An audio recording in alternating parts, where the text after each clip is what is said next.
Hello, my name is Myriam Sear, and welcome to In Conversation with Punctuate4. Today we welcome NPR news analyst Jack Beatty. A longtime editor for The Atlantic Monthly, Jack was also a book reviewer for Newsweek. Jack is a Boston native and a well-respected and prize-winning author. For the first time, Jack has written a play, The Battle Not Begun, Munich, 1938. Hello, Jack. Nice to be with you. Very nice to be with you. And I am very excited to talk to you about your new play, The Battle Not Begun. Now, The Battle Not Begun tells the story of three meetings that took place between Hitler and Chamberlain in 1938 on the eve of Hitler invading Czechoslovakia. Writing a play is a new adventure for you, Jack, isn't it?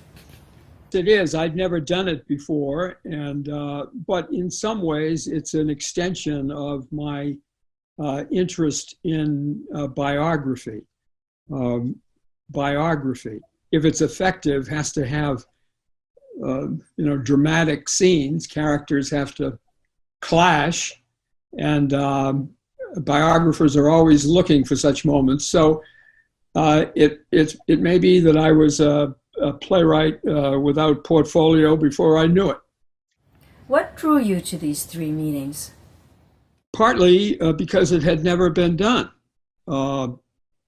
This was the most notorious diplomatic parley of, well, probably of all time, certainly of the 20th century. And yet it had never been the subject of a play. That's number one. Number two, Hitler had never been done. I mean, he's been in the movies, most recently, I think, in a film with Bruno Ganz about his last days in Berlin, but beyond that, I can find very little in either movies and nothing, almost nothing, in drama since 1945. And I make that claim having looked in the indexes of, I think, about 4 or 5 histories of British theater since the war, and references to Hitler were very few, and then just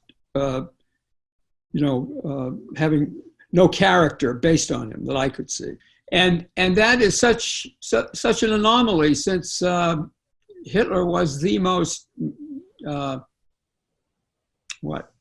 mesmerizing, charismatic, certainly declamatory.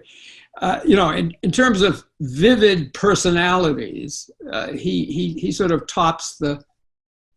That's how he made his connection with the German millions, through his galvanic performances, his dramatization of himself.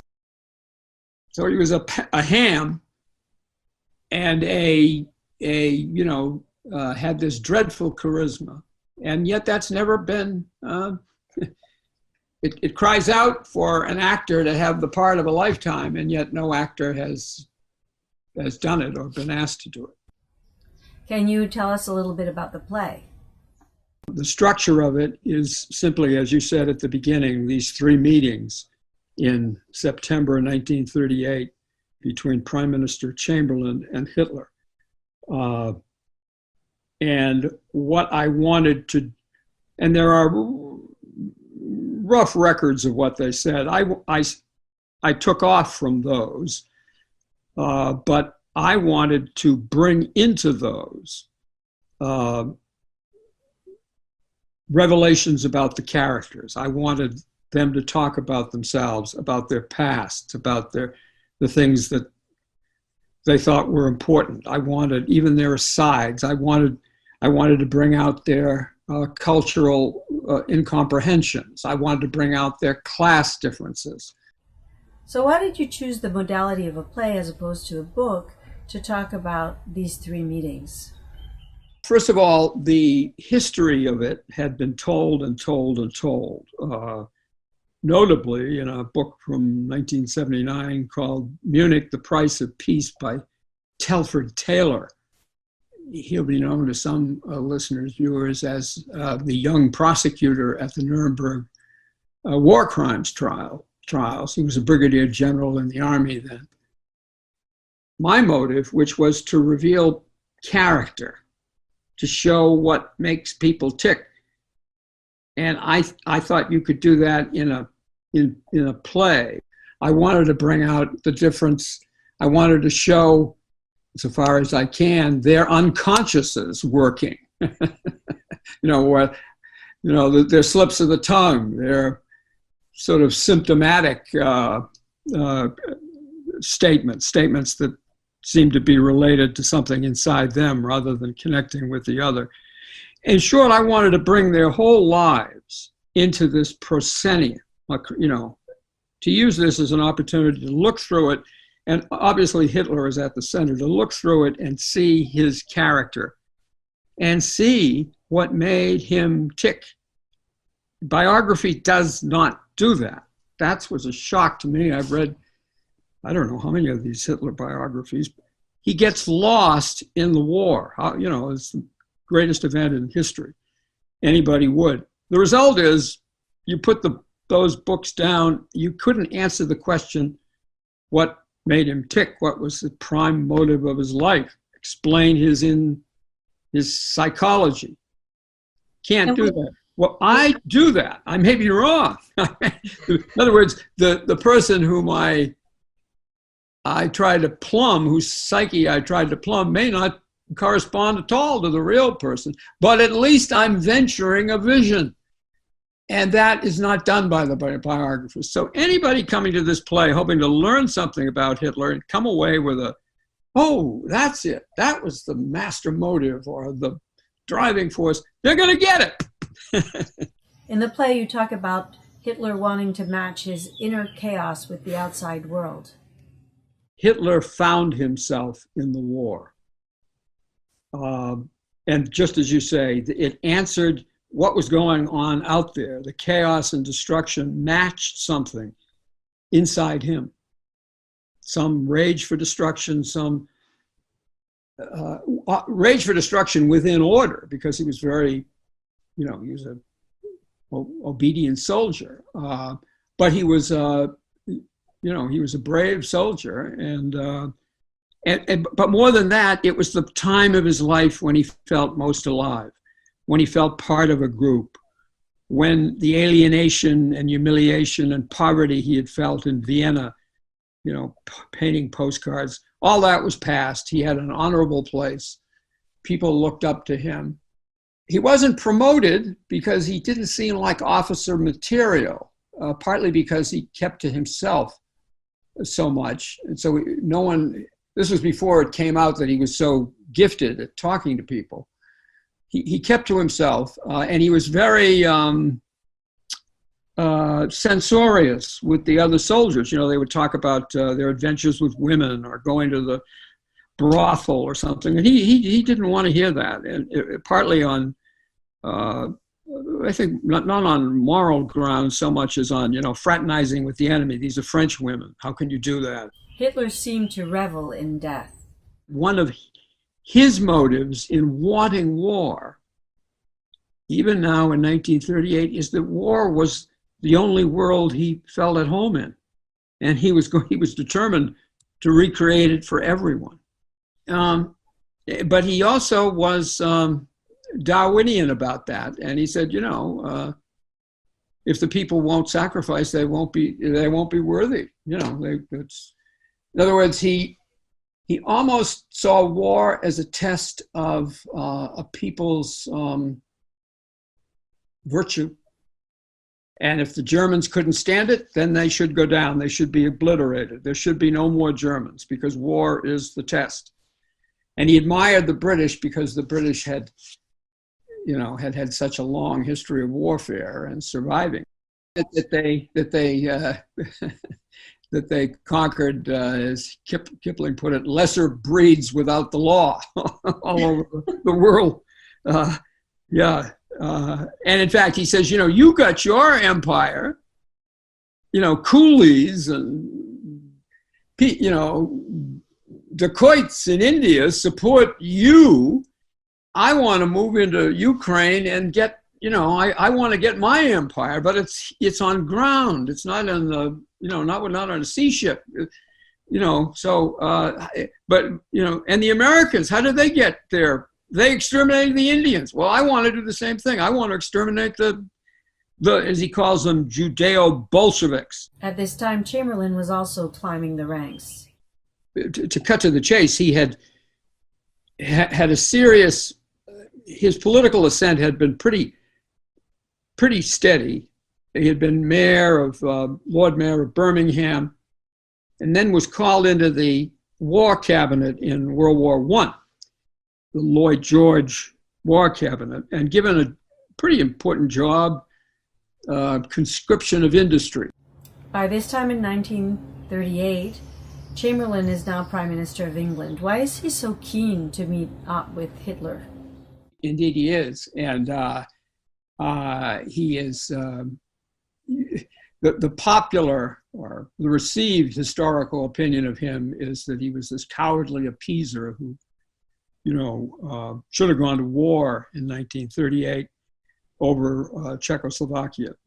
Scholarly opinion is not that at all. Now that the war generation has passed, contemporary historians basically say he played the only cards he had. He avoided war for a year. In that year, British opinion, which had been not at all in favor of war over Czechoslovakia, changed completely, such that a year from September 38 and September 39, when Hitler invaded Poland, nearly 80% of the British public were in favor of war over Poland, as only 30 or so percent had been in favor of war over Czechoslovakia. Some people say, well, they should have fought in 38. The military chiefs told Chamberlain that war in 38 would be, quote, suicide for Britain. And what was his stake? There were no stakes in Czechoslovakia. Hitler just wanted the part of it that abutted Germany, where most of the people spoke German, where they thought of themselves as German. And as Chamberlain said, a war to stop Germans returning to Germany, that would be a crime against civilization. You talk about Chamberlain as if frozen in time. Why is that? Partly he was born in the last year, just after the American Civil War. So he was nearly 70 years old. Hitler was 20 years younger. And he dressed the part of a Victorian gentleman. He wore frock coats, and he had that upturned collar, whatever they call it. That's it. And the tie, and he had on occasion certainly a top hat, but almost always a hat. And his hair, he was a striking looking man. His hair was white, especially in the front. There was just this white pompadour. And so he looked very distinguished, but old, and by the standards of 1938, it hurts me to say it, 69 was old. Why do you think Hitler had such a hatred for Jewish people? So there's I have no explanation for it. Neither does anybody else.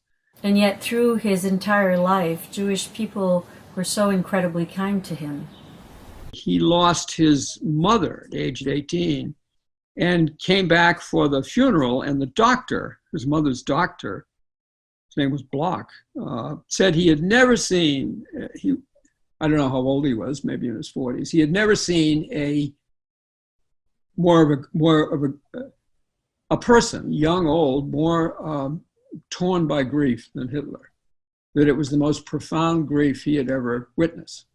And there's a letter from Hitler to this doctor thanking the doctor for really, which was, Clara Hitler had cancer, and he cared for her as far as he could, and didn't charge her. She was, by that time, an unemployed domestic. And he said, I didn't charge her because she was a well-loved person in this village, and I'm glad I could help her in any way I could. Of course, the irony is the doctor was Jewish. So here's this experience with a doctor who gave of his time, who loved Hitler's mother and spoke, and who sort of said this, he was terribly sorry to see this. He was worried about this young man's grief. It was so overwhelming. And when Hitler sends, the army into his mother's village, what happened then? Well, when in 1930, early in 1938, Germany annexed Austria, pretty marched in and took it over. And Hitler gave instructions to the Gestapo, his secret police, to find this doctor and drive him to the Swiss border, get him out of the country. In other words, there's one Jew we won't kill. It's just, and that isn't the only experience he had with Jews who were exceedingly good to him. His commander in the war, worked hard to get Hitler an outstanding commendation for bravery, and fought for him to get it, and because he thought he deserved it. And that man was Jewish. And then in Vienna, he was sort of partners with a Jewish man who sold his postcards and who, sort of overpaid for them, it seemed to me. Anyway, he overpaid Hitler for them because Hitler was so desperate. At the end of the First World War, the Treaty of Versailles is signed and Germany's borders are redrawn. Hitler is not a fan of this, neither is Chamberlain, but neither is the play. Why is that? The treaty had been much too hard on Germany. For one thing, it had produced Hitler. Chamberlain agreed with Hitler that Versailles was a diplomatic disaster, but unlike Hitler, Chamberlain favored peace. Chamberlain genuinely wanted peace because he says, for me, war is a nightmare of, suffering, irreparable loss, sorrow. I'll do anything to stop it. So that feeling for peace and the feeling of, he tells Hitler, when my plane flies back, I go over these villages all the way as the plane goes up the Thames toward London, and he ticks off some of the villages, towns and villages' names, and he says, and I think of the families, the children down there, and I know there is no protection for them, there's no safety for them in the world of the bombing plane except peace. The only protection they have is peace. And that, I think that brings it out. That's a genuine part of him. And this, of course, American hawks who run him down as this coward and so on, push the wish for peace. Only cowards could want peace. So that's, I think, the most, and even Hitler says that about it. He says, if we avoid war, it'll be you. It'll be your doing. So I do think that's admirable. You've added a third character, the CBS journalist William Shirer. Edward R. Murrow, who was the CBS chief correspondent in London, and I say also in Europe, recruited a great cast of journalists to cover the war and even before the war. And the guy he sent to Germany was William Shirer, who was from Wisconsin, who spoke German, who had actually, I think the University of Wisconsin, studied German, knew German literature and so on. So he was, it was a good choice, and he was an adept writer. And he covered these events, Shirer did, and in his autobiography writes about them. And I use some of that in the play, and I have him give brief commentaries that broadcasts that put us in the picture as they would have put Americans in the picture then as to what was happening. So would it be fair to say that Shirer becomes the scorekeeper between Hitler and Chamberlain? Like the stage manager in our town. Exactly. Yeah. Exactly. Yeah. Not as, he doesn't interfere quite as much, but he's there. and setting up things and telling us things that we, as you say, we don't. We otherwise wouldn't know. Wouldn't know, yeah. Or understand. Right, right. After the war, to write one of the big bestsellers of the 1950s, maybe one of the bestsellers of all time, that big book, The Rise and Fall of the Third Reich, in which he, pulled together all his reporting from Germany and all the scholarship to tell the story of the Third Reich and of Hitler. So he's a well-known, he only died, I think, 15 or 20 years ago. Why is the play relevant now? One thing that occurs to me is that we do see the depiction of a traumatized generation. The generation after the Great War. To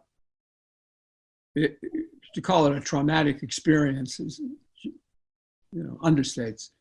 Everybody was affected by it, and all wanted to avoid it. So just simply the shell shock and how a Chamberlain would regard war as a normal human being, as a horror. Something can't even be contemplated, has to be avoided at any cost. Hitler, of course, with his perversity, liking the secret of Hitler, liking this world catastrophe. So in his way, he's traumatized too. He's got sort of PTSD of the soul. And I do think we're going to be a traumatized generation. I think this is going to linger, and every American family, one way or another, will be struck by it, and it'll shape us in ways it's hard to say. During the Depression, Robert and Helen Lind they'd written a book in the 1920s called Middletown. It was a sociological study of Muncie, Indiana. And they came back in the 1930s, and in Middletown Revisited, talked about the Depression and its effect on people in Muncie. And they used the image of the big knife. The big knife of the Depression came down over lives, separating them into before and after, before and after. And that happened for that generation. Hopes and lives were cut off. Happinesses were postponed. For some, not until the 1950s. That was a generation with a rendezvous with history, and not a pleasant one. And I think that's how this is going to affect us. The great knife of this economic and medical catastrophe is going to come down over lots of lives, separating them into before and after. And the before and after experience, I think, was well said in 1915 by a Belgian poet who had the war was a before and after experience, right? Before 1914, the world was this, after that. And this man was dedicating a book, and this poet put down, "With emotion to the man I used to be." And I think many Americans are going to look back and say, with emotion to the man or woman I used to be before this catastrophe, this big knife came down. Hitler was a demagogue, a populist nationalist demagogue. He had a sympathy with and a connection with the, as he says, I hear the hidden whispers of the German soul. He did talk about making Germany great again. He did talk about the Lügenpresse, the lying press. He did talk about, building borders, physical structures on Germany's borders to protect it from the, quote, human flotsam outside. And he did, and he thought in these racialist, ethnic terms. It came to me as a surprise that Hitler was influenced by American history. There are a series of novels by Karl May, who was a Western novelist, but in German, and very popular about cowboys, Indians. When Hitler talks about the American West, he's also being fed by these books. I think so, and also by an eye for the hypocrisy of the democracies, right? The Americans, freedom, equality, and of course he knew about segregation. He knew about the extermination of the Indians, and the English standing for liberty. What about the empire, where there's no liberty for people? In other words, he was alive to those contradictions in the democracies. What is your wish for people seeing The Battle Not Begun?